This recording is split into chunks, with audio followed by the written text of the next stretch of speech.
அன்புக்குள்ளே ஆண்டவரும் இரட்சகருமாகிய கிறிஸ்துவின் நாமத்தில் உங்கள் அனைவருக்கும் என்னுடைய சமாதான வாழ்த்துக்களை தெரிவித்துக் கொள்கிறேன். நாமும் அருகில் இருக்க மக்களுக்கு நம்முடைய அரிப்பின் தோத்திர பண்டிகை. ஒரு வருடம் ஆண்டவர் நம்மை பாதுகாத்திருக்கிறார், தேவைகளை சந்தித்திருக்கிறார், நல்ல உணவை தந்திருக்கிறார், நல்ல ஆடையை தந்திருக்கிறார், நல்ல இருப்பிடத்தை தந்திருக்கிறார். எத்தனையோ இக்கட்டுகள் கட்டுகள் விபத்துக்களிலிருந்து விடுதலை கொடுத்திருக்கிறார். இத்தனை கொடுத்து ஆண்டவருடைய சமாதானம் நம்மோடு இருந்து நம்மை வழிநடத்துவதென்று உங்களுக்கு ஆண்டவருடைய சமாதானம் உங்களோடு இருக்கட்டும் என்று நம் அருகில் இருக்க மக்களோடு நம்முடைய சமாதான வாழ்த்துக்களை தெரிவித்துக்கிறோம். கர்த்தரின் சமாதானம் உங்களோடு இருப்பதாக. விசேஷமாக இந்த நாளில் வாசிக்க கேட்ட பகுதி ஒரு சிறப்பான பகுதி. நான் எழுதின பகுதி அறுவடை திருநாளுக்கு இல்லை, நற்செய்தி திருநாளுக்கு தான் எழுதிட்டு வந்தேன். ஆனால் வழியில் பைபாஸில் ஏறி ஒரு 80% தூரம் வந்த பிறகு ஒரு 6:45 மணிக்கு ஒரு உணர்வு, ஏதோ அறுவடை திருவிழா சொன்ன மாதிரி இருந்தது. நம்ம நற்செய்தி திருவிழாக்கில் மெசேஜ் எழுதியிருக்கோம். ஏன்னா 2 சர்ச்சும் அதை தான் இன்றைக்கி கிட்டத்தட்ட தென்னிந்திய திருச்சபையில் ஒரு 50-60 விழுக்காடு பகுதியில் கொண்டாடப்படுது. எங்களுடைய பிரான்ச், எங்களுடைய சர்ச்சு 4 சர்ச் இருக்குது. 4 சர்ச்சிலையும் அதான் நடந்துக்கிட்டு இருக்கு. அறுவடை திருநாள் தான் எழுதிட்டு வந்தோமே தேவைப்படப்போ. ஆனால் என்ன சொல்லலான்னு வர்றப்போ அதை ராத்திரியே ஆண்டவர் எனக்கு உணர்த்தினான்னா இதெல்லாம் என்ன சொல்லலாங்கிறப்போ ஒரு இன்ட்ரொடக்ஷன் ஐஎம்எஸில் இருக்கிறப்போ அருமையான அன்பு சகோதரர் ரெவரண்ட் கிங்ஸ்லி ஜான் எனக்கு ஜென்ரல் செக்ரட்டரியாக இருந்தார். நான் பிரசிடெண்ட்டு. அவரும் நானும் ஐஎம்எஸில் இருக்கப்போ எங்கேயோ ஃபாரின் டூர் போகணும். சென்னை பிரான்ச்சில், சென்னையில் இருக்கவங்களாம் பணக்காரங்க, ஃபாரின் டூர் போகணுன்னு கூப்பிட்டு போனோம். அவங்கவுங்க பணத்தில் போனோம். உகண்டா போயிருக்கப்போ உகண்டாவில் சஃபாரி. அப்போது ஏஎம்ஸோடைய ஜென்ரல் செக்ரட்டரி ஆசிர் பாண்டியன் சொன்னார், உகண்டாவுக்கு போங்க, உகண்டாவில் ஒரு சஃபாரி இருக்குது, நைட் ஸ்டே தங்குங்க, நேச்சுரலாக இருக்கணும். ஒரு உகண்டாவுக்கு கூப்பிட்டு போனாங்க. ராத்திரி 11 மணிக்கு மேலே அந்த சஃபாரி அந்த ஃபாரஸ்ட்குள்ளே போனோம். இருட்டு, எங்களுக்கு ஒன்றுமே தெரியல. நாங்கள் அந்த என்ட்ரன்ஸில் இறங்கி அவங்க எங்களை கூட்டிகிட்டு போகிறாங்க.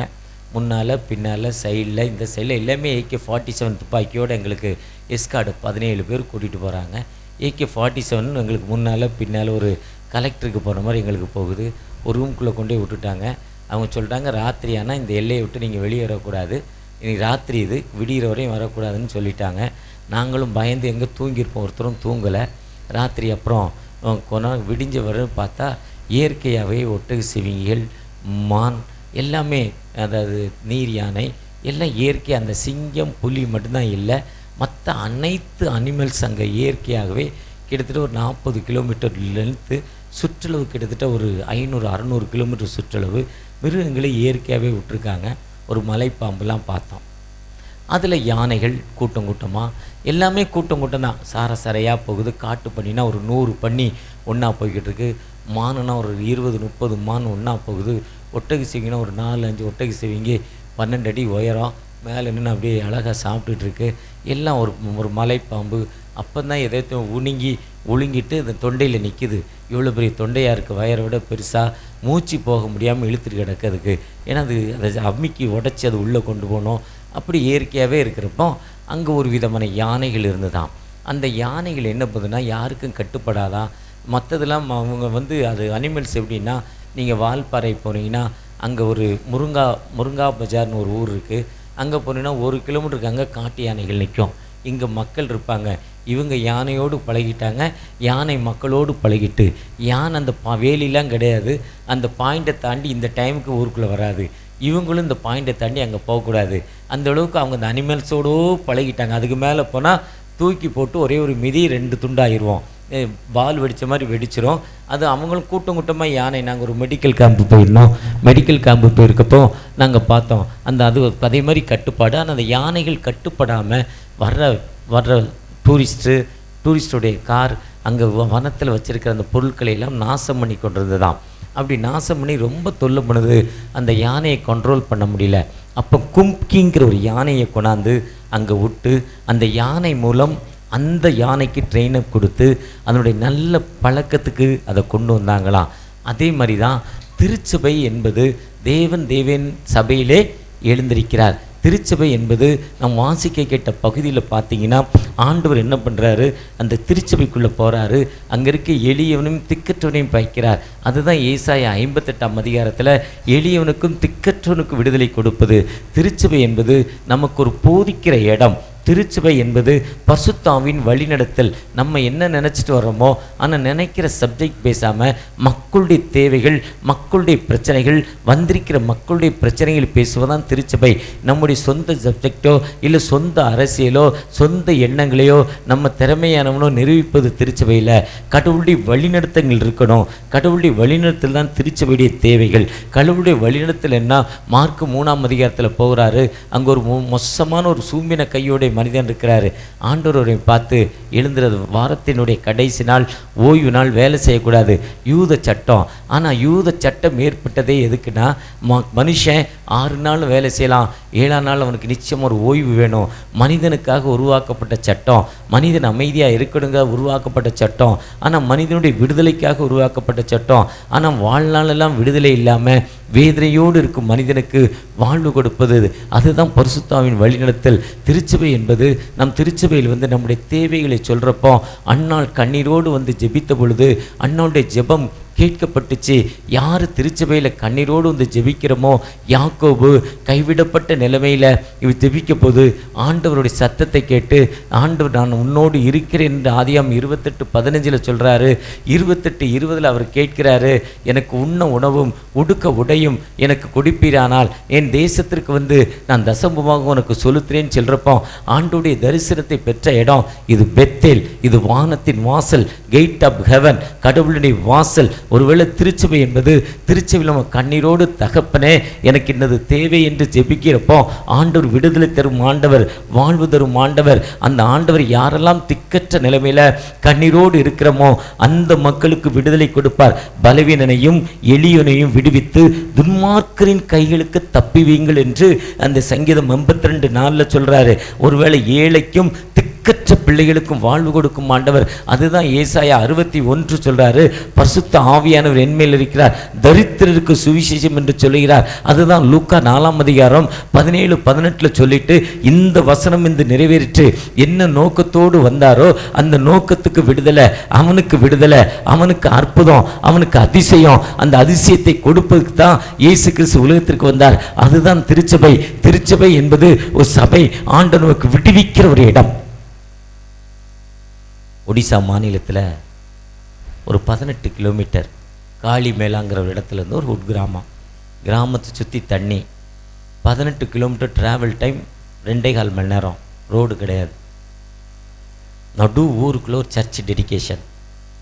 ஊருக்கு நடுவில் 50 பேருக்கு ஞானஸ்தானம் கொடுத்துட்டு தண்ணி ஓடிக்கிட்டு இருக்கு. இதே மாதிரி ஒரு ஜூலை மாதம் தண்ணி ஸ்பீடு, அதில் இறங்கி 50 பேருக்கு ஞானஸ்தானம் கொடுத்துட்டு அந்த சர்ச்சுக்குள்ளே வந்தோம். வந்த பொழுது ஒரு அம்மா சர்ச்சை திறந்துக்கு சாட்சி சொன்னாங்க. எங்கள் உடம்புல ஒரு விதமான அரிப்பு. 18 கிலோமீட்டர் தள்ளி போனால் தான் காளி மேலா. சாதாரண கிராமத்தில் ஹோமியோபதி டாக்டர், ஏதோ கற்றுக்கிட்டதை வச்சு விசுவாசத்தில் ஓட்டுற டாக்டர் தான். அங்கே வேறு டாக்டர் கிடையாது. காளி மேலால் அதுக்கு போவே 3.5 மணி நேரம் 4 மணி நேரம்.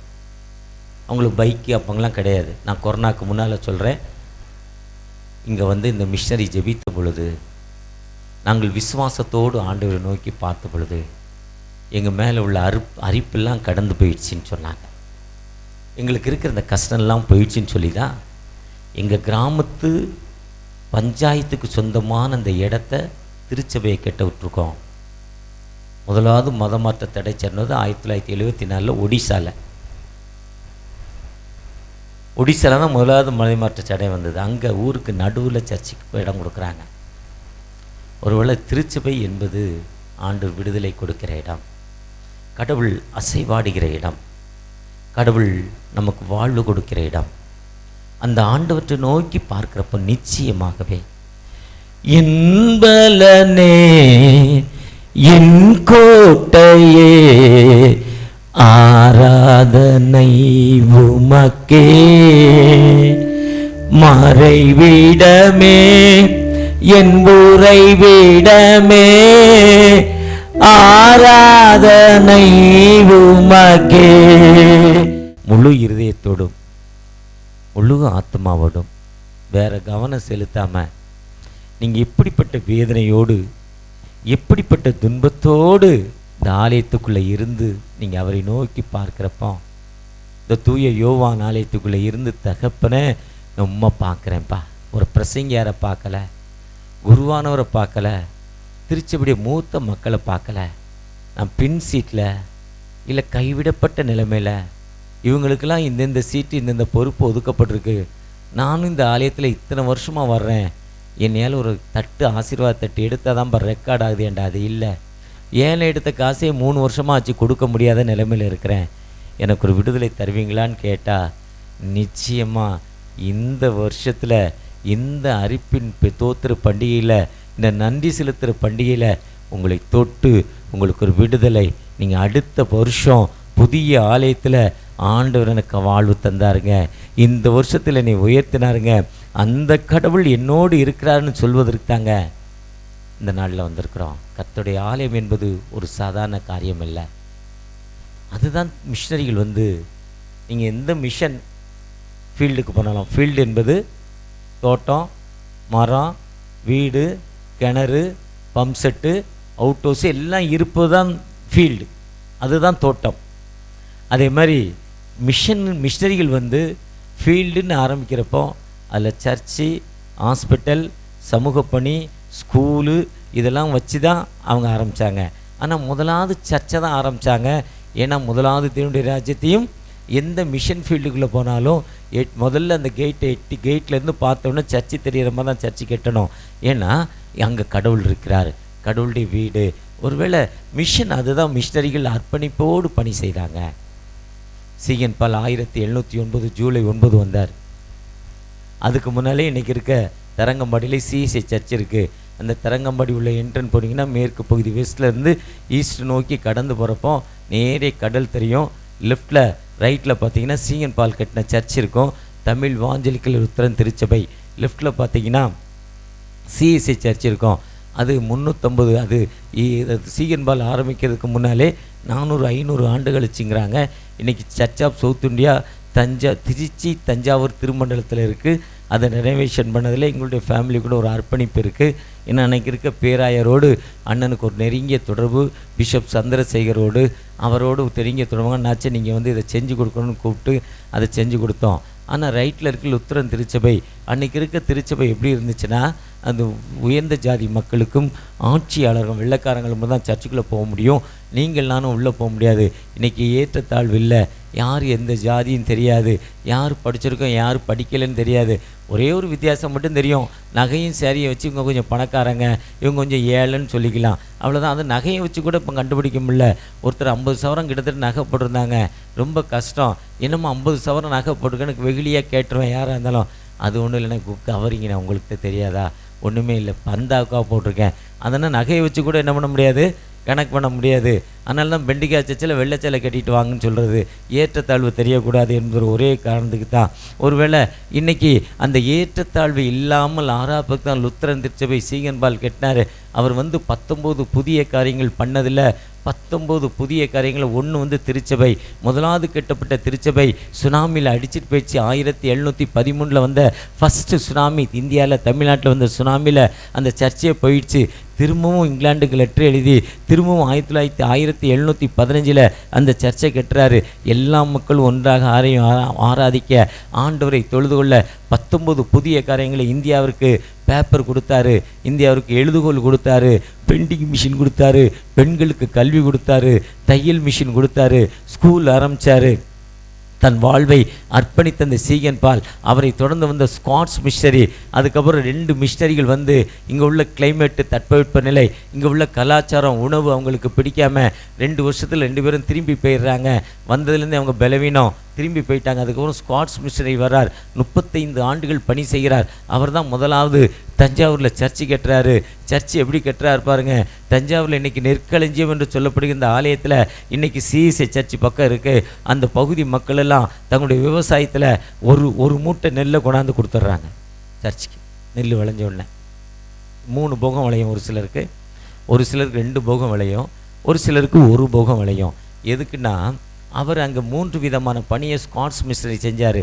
ஒன்று கம்யூனியன் சர்வீஸ், உயர்ந்த ஜாதி மக்களுக்கு நற்கருணை ஆராதனை, ஆண்டவருடைய ராபோஜனை சர்வீஸை நடத்துவது. அது வெள்ளைக்காரன் தான் நடத்தணும், அவன் கொடுத்தா தான் வாங்குவான், இல்லைன்னா வாங்க மாட்டானால அது கம்யூனியன் சர்வீஸ். 2வது காஸ்பல் நற்செய்தி பணி.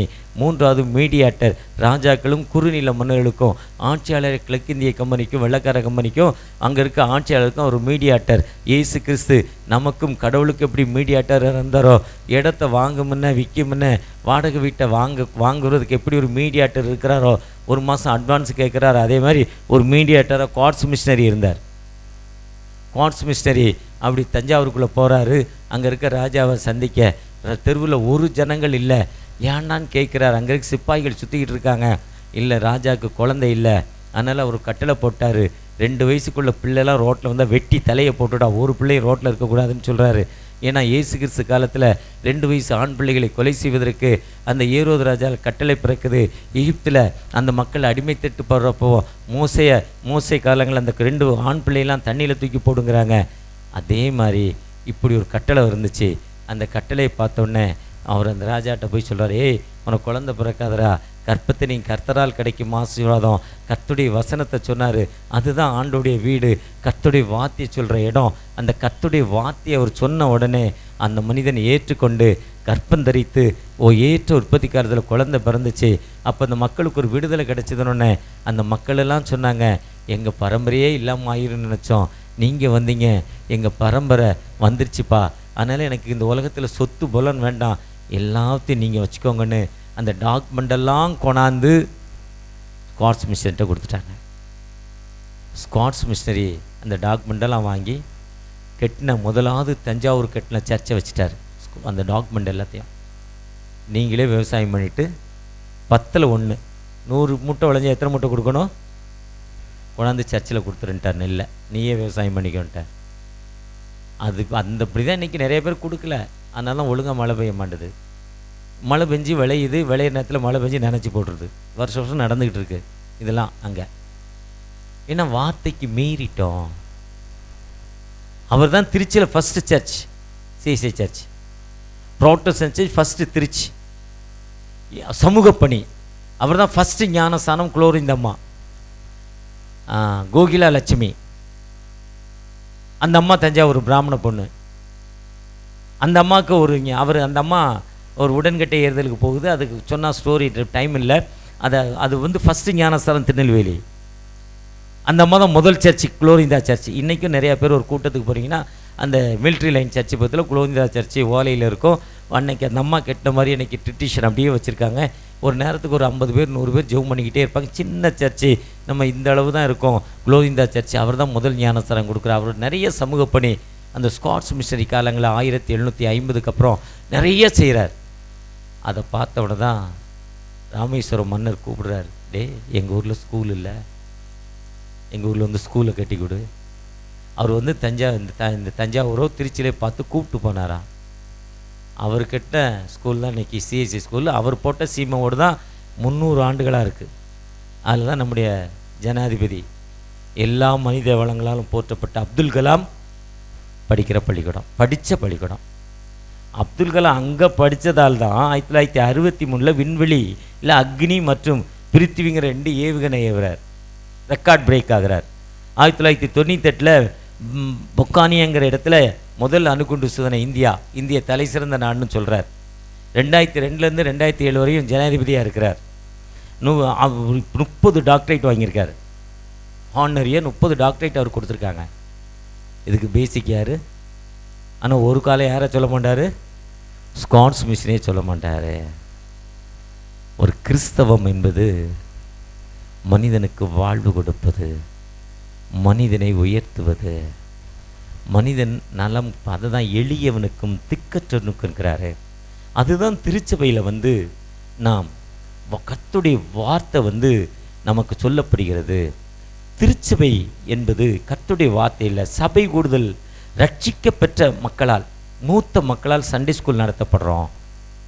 மூத்த மக்கள் வந்து திருச்சபையில் சண்டே ஸ்கூல் நடத்துகிறாங்க. ஏன்னா அவங்க ப்ராக்டிக்கலை சொல்லி கொடுக்குறாங்க. அவங்க ஒன்றும் பிடி படிக்கலை, இறையல் படிக்கலை. அந்த பிள்ளைகளுக்கு நல் மனதில் சின்ன வயசில் அவங்க உள்ளத்தில் நல்ல விதையை விதைக்கிறாங்க. கற்பாறை மேல் கட்டப்பட்டவன், நல்ல நிலம், நல்ல விதை நல்ல நிலத்தில் விழுறப்போ, உனக்கு கஷ்டம் இருக்கப்போ, வேதனை இருக்கப்போ ஆண்டவரை நோக்கி பாருங்கிற அந்த மூத்த மக்களால், அந்த ரட்சிக்கப்பெற்ற மூத்த மக்களால் வழிகாட்டப்படுகிறோம். அதுக்கு தான் சபை கூடுதல், அதுதான் ஆண்டோடைய வார்த்தை. கர்த்தருடைய வேதம் குறைவற்றதும் ஆத்துமாவை உயிர்ப்பிக்கிறதும்.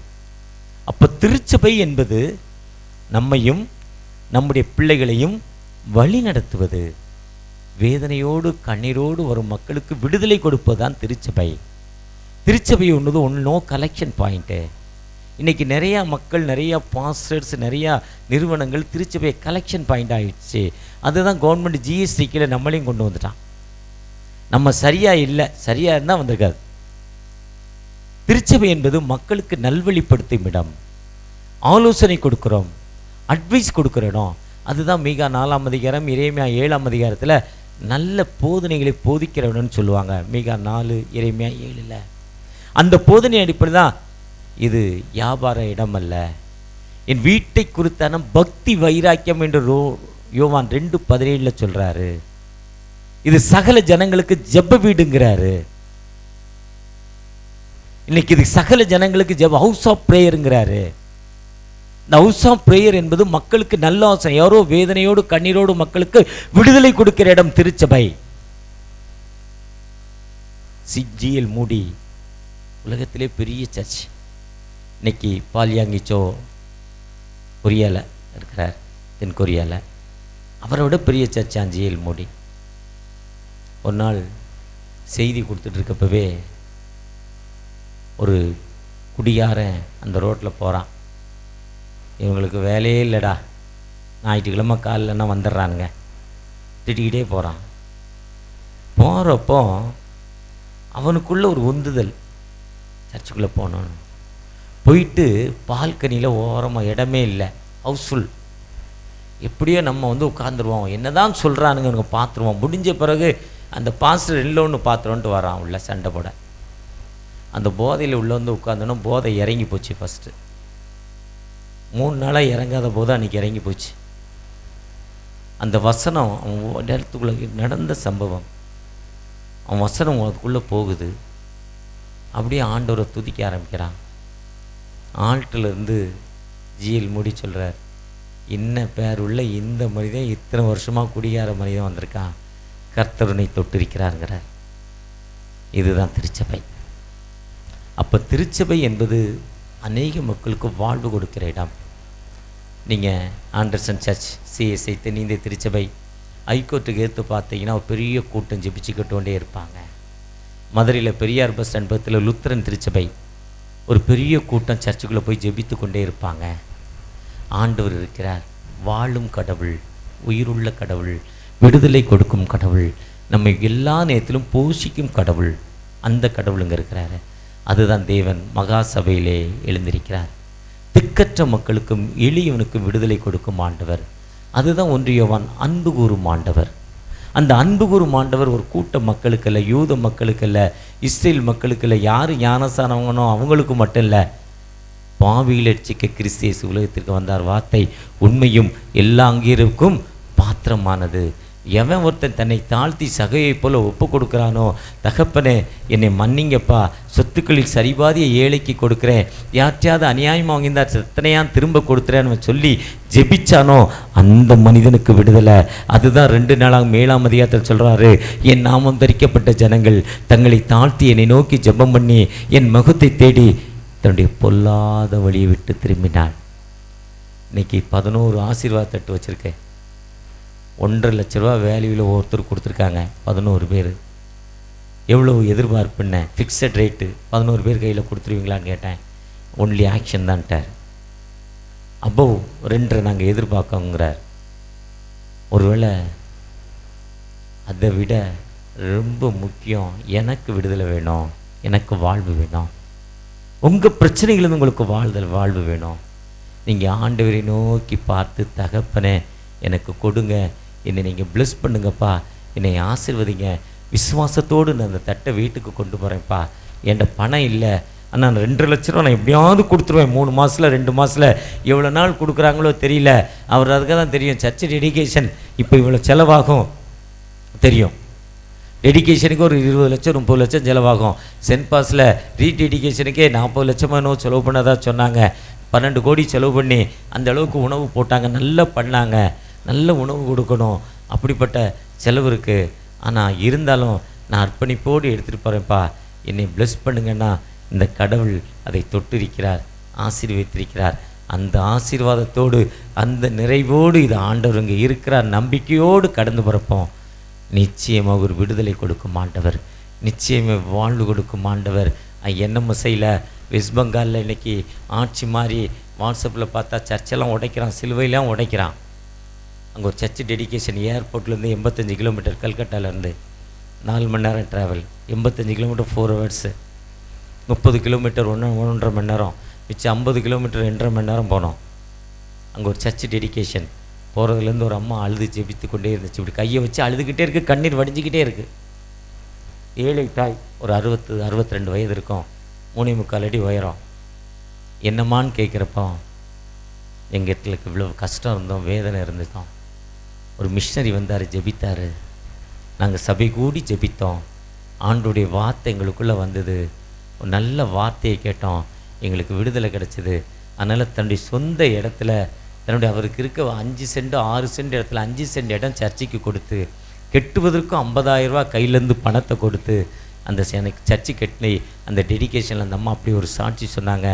அந்த ஆண்டவர் நம்மோடு கடந்து வந்திருக்கிறார். ஒருவேளை திருச்சபை என்பது மனிதனை உயர்த்துவது, சபை கொடுப்பது, என் நாமத்தினால் 2-3 பேர் எங்கே கூடியிருக்கீங்களோ அங்கே நான் இருக்கிறேன்னு சொன்ன ஆண்டவர், அந்த ஆண்டவர் இங்கே அசைவாடி கொண்டிருக்கிறார்.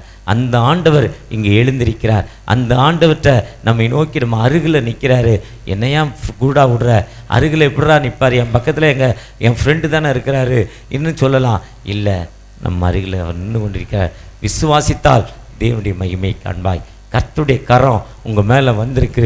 நிச்சயமாக ஒரு விடுதலை கொடுக்கும் ஆண்டவர் நம்மோடு கடந்து வந்திருக்கிறார். அந்த ஆண்டவர்கிட்ட தகப்பனே எனக்கு ஒரு விடுதலை கொடுங்க, என்னை பிளஸ் பண்ணுங்க, என்னை ஆசீர்வதிங்க தகப்பனை நோக்கி பார்ப்போமா. இயேசு கிறிஸ்துவின் அன்பு என்றும் மாறாதது, இயேசு கிறிஸ்துவின் மாறா கிருபை என்றும் குறையாதது. ஆம் தகப்பனே, உம்மை நோக்கி பார்க்கிறான். தங்களுடைய வேதனைகளை நினைத்து மட்டும் சொல்லியிருக்காங்கப்பா. என் நாமம் தரிக்கப்பட்ட ஜனங்கள் தங்களை தாழ்த்தி என் நாமத்தினால் எவைகளை கேட்டாலும் கேளுங்கள் தரப்படும், தட்டுங்கள் திறக்கப்படும். விசுவாசத்தோடு தங்களுடைய பலவீனப்பட்ட இடத்துல, தங்களுடைய பிரச்சனை இன்பத்தில், அந்த வயதான காலத்தில், அந்த மூளையில் இருக்க அந்த கஷ்டம்ப்பா, வயதான காலத்தில் ஞாபகம் மறதி, எனக்கு உதவிக்கு ஆளுநை ஏக்கத்தோடு ஜெபிக்கிற அன்பு பிள்ளைகளுக்கு மனமிறங்கி ஆசீர்வதிங்கப்பா. மீண்டுமா தூய யோவான் ஆலயத்தை உமது கரத்தில் தருகிறோம். ஆலய பிரசி தேவைகளை சந்திங்க, வந்திருக்க எங்களோடு பேசி கொடுக்கக்கூடிய மனதை தாங்கப்பா. முன்னின்று நடத்துகிற குருவானவர், ஆட்சி மன்ற குழு, திருச்சபை மூத்த மக்கள், அதற்கு நல்ல ஆலோசனை கொடுக்க எங்களுடைய அன்பு பேராயர் ஒவ்வொருவரையும் பிளஸ் பண்ணுங்க, ஆசீர்வதிங்க. வழிநடத்துங்க. மீட்பர் இயேசு மூலம் ஜெபம் கேளும் அன்பின் தகப்பனே, ஆமென்.